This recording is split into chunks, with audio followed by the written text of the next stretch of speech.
Olá, boa tarde. No Brasil, 8 em cada 10 presos não têm documentação, segundo dados do Poder Executivo. Sem documentos, é impossível acesso aos serviços sociais, como benefícios do INSS e inclusão em programas. E para mudar essa realidade, o Judiciário de Mato Grosso começou o processo de identificação e documentação civil de pessoas presas.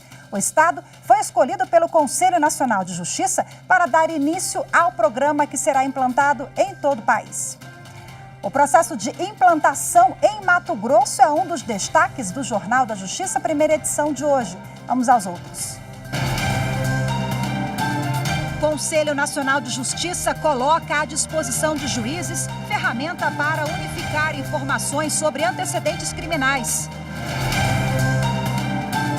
O plenário do Supremo Tribunal Federal deve retomar hoje julgamento sobre a validade da destinação de 10% do imposto sindical para centrais sindicais. O julgamento da ação foi iniciado em 2009 e está suspenso desde 2015, quando o ministro Gilmar Mendes pediu mais tempo para analisar o processo. E ainda, termo de cooperação entre a Justiça de Alagoas e o Tribunal de Contas do Estado vai garantir a abertura de vagas de estágio para adolescentes acolhidos na capital.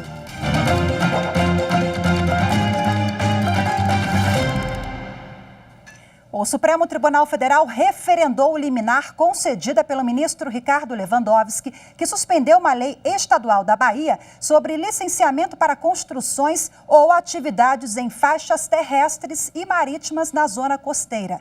Por unanimidade, os ministros concordaram com o entendimento do relator de que apenas a União pode editar normas gerais sobre esse assunto para que haja uma padronização em todo o país. Os estados e Distrito Federal podem apenas editar normas que complementem a legislação federal, o que não foi o caso da Lei da Bahia.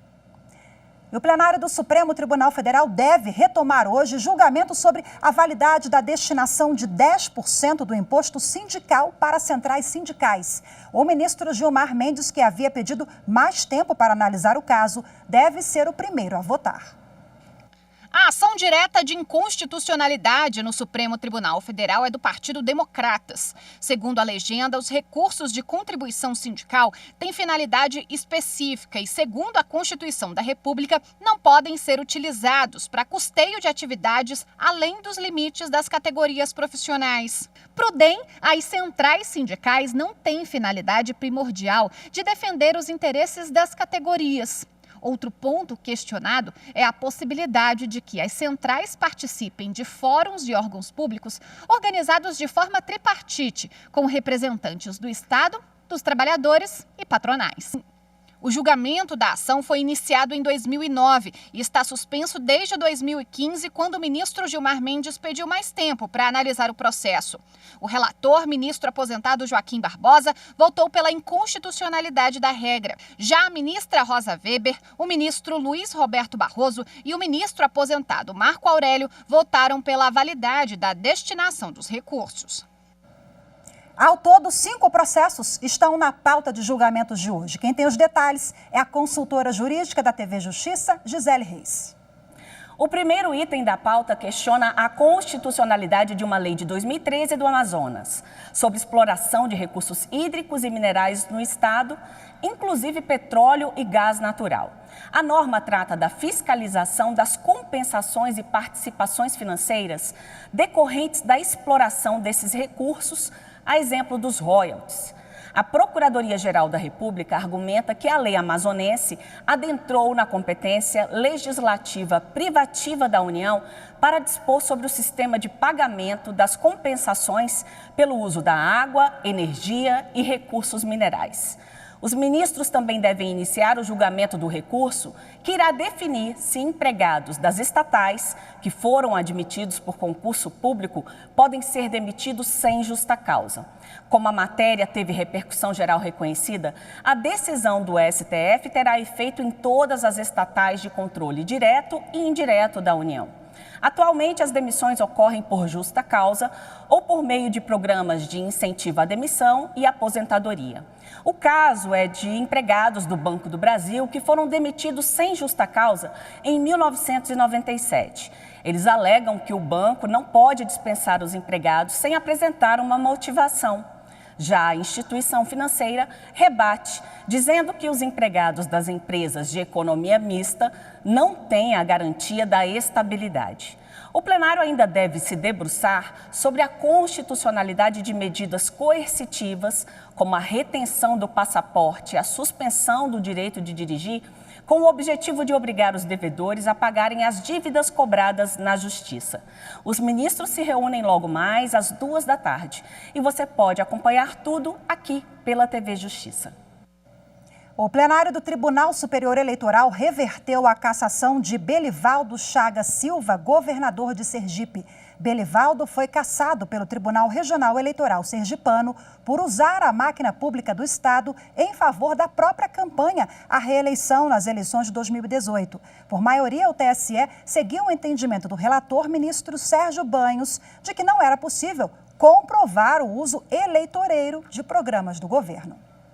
Não está evidenciado, mediante quaisquer provas robustas e incontestes, o manifesto desvio de finalidade nas multicitadas assinaturas das ordens de serviço. Afinal, a concentração do início da execução das obras e, consequentemente, da assinatura das ordens de serviços decorreu precipuamente do exíguo prazo ainda disponível para comprovação do emprego dos recursos do Proinvest, cujo término ocorreria em janeiro de 2019. E 3 ministros foram empossados no Tribunal Superior Eleitoral nesta terça-feira. Vamos ver agora como ficou a composição do colegiado. Os ministros que integram o Tribunal Superior Eleitoral vêm do Supremo Tribunal Federal, do Superior Tribunal de Justiça e também da Advocacia. Veja a nova composição da Corte. O ministro Luiz Roberto Barroso comanda o TSE até fevereiro de 2022. Edson Fachin segue na vice-presidência do TSE. E Mauro Campbell assume o cargo de Corregedor-Geral da Justiça Eleitoral, deixado por Luiz Felipe Salomão. Também integram o colegiado os ministros Alexandre de Moraes, Benedito Gonçalves, que atuava como ministro substituto e agora assume a vaga de ministro efetivo, Sérgio Banhos e Carlos Orbach. O TSE é composto por, no mínimo, 7 ministros titulares. Cada um deles possui um ministro substituto da mesma origem. Paulo de Tarso Sanseverino ingressa na Corte Eleitoral para ocupar o cargo de substituto entre os representantes do STJ. E você vai ver a seguir, Judiciário de Mato Grosso começa o processo de identificação e documentação civil de pessoas presas. Os detalhes daqui a pouco, eu volto já.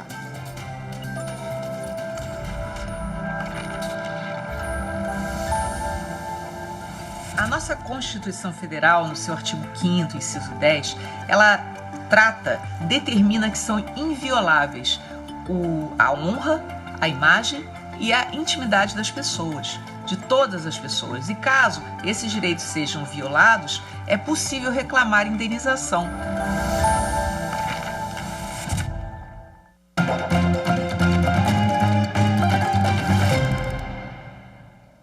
O Judiciário de Mato Grosso começou o processo de identificação e documentação civil de pessoas presas. O estado foi escolhido pelo Conselho Nacional de Justiça para dar início ao programa que será implantado em todo o país.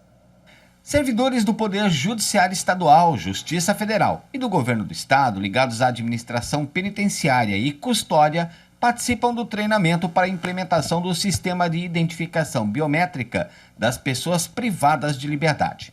Este sistema será implantado em todo o país e Mato Grosso é o primeiro estado da federação, além do Distrito Federal, a passar pelo treinamento para a efetiva instalação do novo sistema, coordenado pelo CNJ, o Conselho Nacional de Justiça e TSE, o Tribunal Superior Eleitoral. O objetivo é assegurar que todas as pessoas privadas de liberdade estejam devidamente identificadas e dentro do sistema. E para que nós pudéssemos iniciar, nós escolhemos a dedo os estados que seriam, digamos, mais propensos a nos auxiliar nesse início do projeto. Então, iniciamos com o piloto no DF, Distrito Federal, e aqui no Mato Grosso, em função da experiência que tivemos com a implantação do CEU, que é o Sistema Eletrônico de Execução Unificado, todo o sucesso da implantação. A turma vai atuar como multiplicadora, transferindo para os demais colegas que atuam no Poder Judiciário, no sistema carcerário e de custódia, todo o conhecimento e know-how adquiridos durante a capacitação. Para isso, eles conheceram o processo de coleta de dados biográficos, como nome, filiação, dados de documentação pessoal e o processo de coleta dos dados biométricos, como foto, impressões digitais e assinatura, e como acessar o sistema que vai centralizar todos esses dados e a integração dele com o CEU e demais bancos de dados, como o da Receita Federal e o dos cartórios. Será mais um controle, né? Um controle mais eficaz, mais efetivo, para que quando o cidadão chegar lá no audiência de custódia já tem todas as informações necessárias para que o juiz possa fazer a análise do pedido lá no momento da audiência da custódia. O portfólio do TSE e dos TREs é o eixo central para a implementação do novo sistema de identificação civil em todo o Brasil. É bastante importante essa parceria com o CNJ, por exemplo, com os TJs, com o Poder Judiciário em geral e com o Poder Executivo, para que a gente cadastre não somente o cidadão comum, mas aquelas pessoas que por qualquer motivo podem estar alijadas desse alcance do Estado, em especial para conceder a identificação civil. E dentro desse escopo, a parceria com o CNJ é bastante importante para que a gente alcance a população carcerária e auxilie essa população na reinserção, na reintegração social. E para repercutir o assunto, eu converso agora ao vivo com o advogado Rafael Simões. Olá, doutor Rafael, seja bem-vindo, boa tarde. Doutor Rafael. Boa tarde, Rafaela. Tudo boa tarde, bom? telespectadores da TV Justiça. Tudo bem. Vamos lá, vamos falar sobre essa estratégia, mais um passo do Poder Judiciário, né, para que essa norma seja válida em todo o país, com o apoio de vários atores envolvidos, né? O Tribunal Superior Eleitoral também já atua nessa parceria com a identificação dos dados. E isso vai atingir, eu acho que diretamente, né, doutor Rafael, a política de reinserção desse preso. Isso impacta nessas questões também de ressocialização? Impacta diretamente, Rafaela, porque, segundo dados do Poder Executivo, temos cerca de 80% das pessoas privadas de liberdade sem sua identificação, seus documentos constantes do prontuário prisional, e muitas delas não constam realmente porque não têm, nunca tiveram acesso a essa documentação. Então, o programa, essa instituição desse programa, que vai ser permanente, da identificação civil das pessoas privadas de liberdade, vai dar de volta a eles dignidade e a possibilidade de exercer a cidadania básica, seja ainda com os direitos dele enquanto integrantes do sistema prisional, ingresso do sistema prisional, e quando saírem de lá e retomarem suas vidas, como você mesmo disse, para a questão da ressocialização.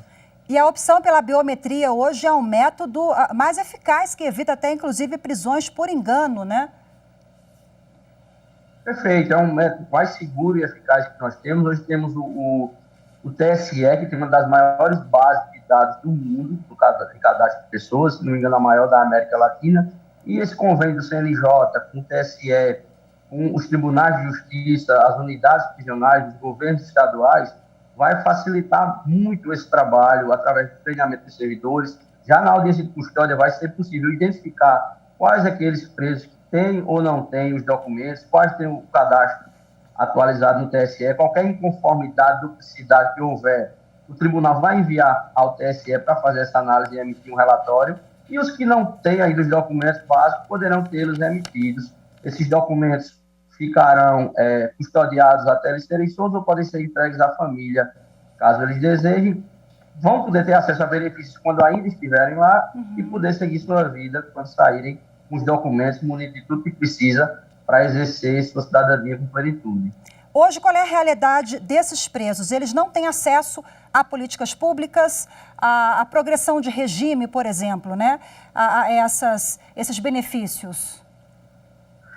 Alguns benefícios tem sim, mas dificulta muito. Desde o momento da prisão dele, imagine a dificuldade de um juiz para conceder uma liberdade ou prender alguém que não consegue identificá-lo. A gente também tem a possibilidade de pessoa usar um documento falso e passar por outro, e daquele processo gerar um mandado de prisão em nome de uma pessoa que nem sabia daquilo. A gente tem pessoas também que não deveriam, mas ficam presas porque não conseguiram identificar-se na audiência de custódia. Uma série de problemas se você já tem problema na vida civil por falta de documentos, imagine quando você ingressa no sistema prisional, quando está respondendo a um processo criminal, esses problemas se multiplicam. Agora, deve ser um desafio muito grande, né, implantar essa biometria, conseguir colher de todos os presos, a população carcerária no país, a gente sabe, são milhares, milhões de presos, mas depois que o projeto já estiver encaminhado, nós teremos a expectativa de excelentes resultados, né? É um projeto muito ambicioso, um projeto pioneiro no continente, mas vem sendo bem executado. Já foram distribuídos, se não me engano, 5.400 kits para o cadastramento dessas pessoas privadas de liberdade, entregar no estado da Paraíba. Inclusive, o governo do estado entregou ontem às unidades prisionais esses kits e esses equipamentos.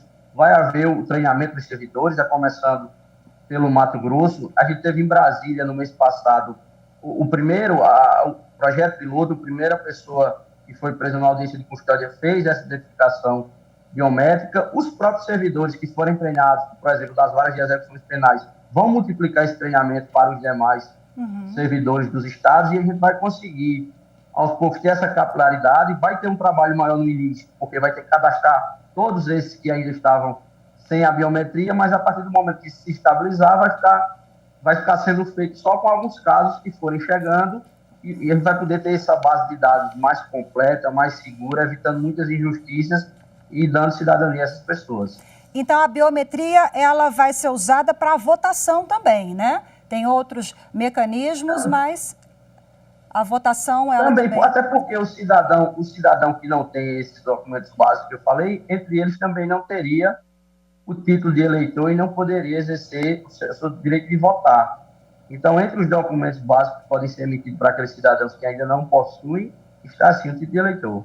Pontapé inicial no Mato Grosso, logo em breve em todos os estados do país, no DF também, né, doutor Rafael? Muito obrigada, viu, pela sua participação. Isso, o Mato Grosso já tem um histórico de sucesso na implementação de outros programas de execução penal, foi escolhido para iniciar, mas os equipamentos e o treinamento já têm se iniciado em outros estados e acredito que até o fim do ano o Brasil inteiro vai estar na prática contemplado com esse programa e com esse projeto. Olha, então rapidinho, até o fim do ano, né? Que coisa boa, ótima notícia, então. Nós temos a questão de equipamentos já foram entregues, que é uma questão que tem custos e uma logística mais complicada, que são os kits de biometria, câmeras, o assinador, tudo aquilo para... E até na unidade prisional, naquela penitenciária lá no interior, os próprios agentes da prisão, funcionários, consigam fazer esse cadastramento, essa biometria, essa identificação da pessoa privada de liberdade. Então, como vai ser descentralizado, a gente vai ter uma velocidade maior desse serviço com o auxílio do TSE, que já faz há muitos anos esse trabalho, já tem pessoal, equipamento, software, tudo disponibilizado e está colocando isso à disposição do CNJ, do Judiciário e do Executivo para poder executar esse programa. Maravilha. Rafael Simões, muito obrigada pela sua participação mais uma vez. Boa tarde, até a próxima. Tchau, tchau. E você vai ver a seguir, Conselho Nacional de Justiça coloca à disposição de juízes uma ferramenta para unificar informações sobre antecedentes criminais. As informações daqui a pouco no próximo bloco.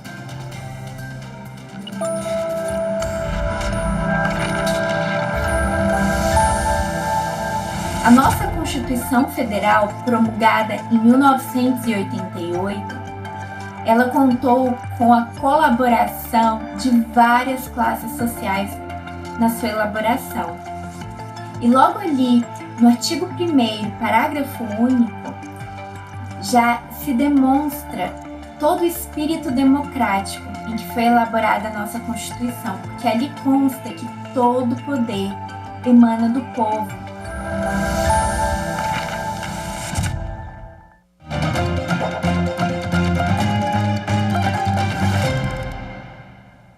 A terceira turma do Superior Tribunal de Justiça manteve a extinção de uma ação que pedia que juros cobrados sobre tarifas bancárias restituídas em processo anterior fossem devolvidos. Os ministros consideraram que o pedido já havia sido julgado. O colegiado restabeleceu sentença que, com base na formação de coisa julgada, extinguiu a ação em que um consumidor pedia a devolução de juros sobre tarifas bancárias que tiveram ilegalidade reconhecida em ação anterior, na qual se determinou a restituição dos valores cobrados indevidamente. Na primeira ação, o pedido de declaração de ilegalidade da tarifa de abertura de crédito e da tarifa de emissão de carnês inserida em financiamento de veículo foi acolhido pelo Juizado Especial Cível, que condenou a empresa de crédito a devolver os respectivos valores corrigidos pelo INPC mais juros de 1% ao mês.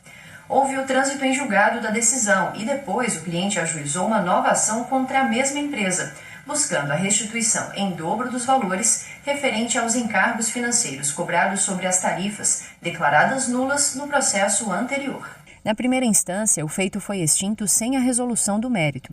E na apelação, que reformou a sentença, a empresa foi condenada a restituir de forma simples os valores indevidamente cobrados a títulos de juros contratuais incidentes sobre as tarifas bancárias questionadas. A financeira, então, recorreu ao STJ. Ao analisar o caso, o relator, ministro Marco Aurélio Belize, apontou que o consumidor, ao propor a primeira demanda, buscou não apenas a nulidade das tarifas e a devolução em dobro do valor, mas também a restituição dos encargos correlatos incidentes sobre elas, pleitos que foram julgados procedentes apenas em parte. O pedido, portanto, abarcou os encargos incidentes sobre as tarifas da mesma forma como foi pleiteado na ação posterior, apenas como concluiu o juízo inicial de modo diferente. O ministro pontuou que há, assim, a chamada tríplice identidade entre as demandas. O Conselho Nacional de Justiça colocou à disposição de juízes uma ferramenta para unificar informações sobre antecedentes criminais. O sistema pode ser acessado de forma remota.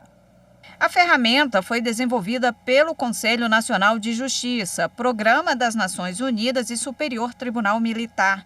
Os dados sobre antecedentes criminais estão disponíveis no Sistema Eletrônico de Execução Unificado, que centraliza a gestão dos processos de execução penal em todo o país. Com essa nova ferramenta, os titulares das varas criminais vão poder saber de forma mais rápida e eficiente se o acusado respondeu por outro crime em qualquer lugar do país. Recomendação do CNJ para que os juízes consultem essa informação no sistema observa os princípios constitucionais da eficiência e do prazo razoável do processo. Além disso, está alinhada com os objetivos do CNJ de combate à corrupção e à lavagem de dinheiro e amplia o controle de informações por meio da tecnologia.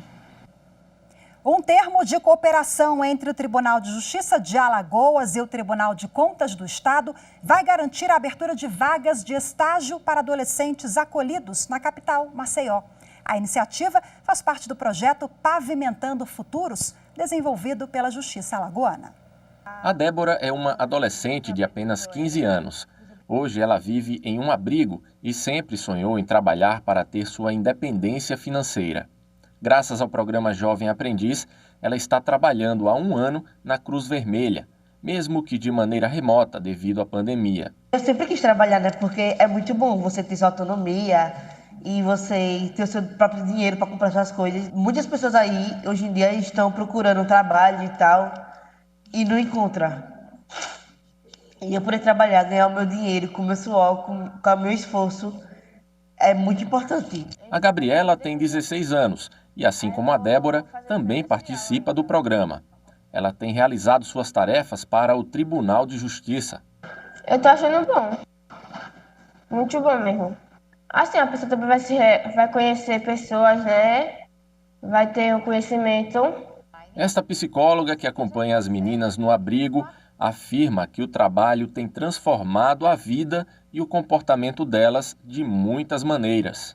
Mesmo não tendo tido ainda a oportunidade de exercer a atividade, elas já se veem como pessoas responsáveis, como pessoas que podem, que conseguem, que são aptas a entrarem no mercado de trabalho, que têm condições de custear suas próprias coisas. A gente sabe que é uma coisa momentânea, mas que isso já é um início para uma vida futura. Para garantir que essa oportunidade possa chegar a mais jovens, é que aconteceu esta reunião entre o Tribunal de Justiça de Alagoas e o Tribunal de Contas do Estado.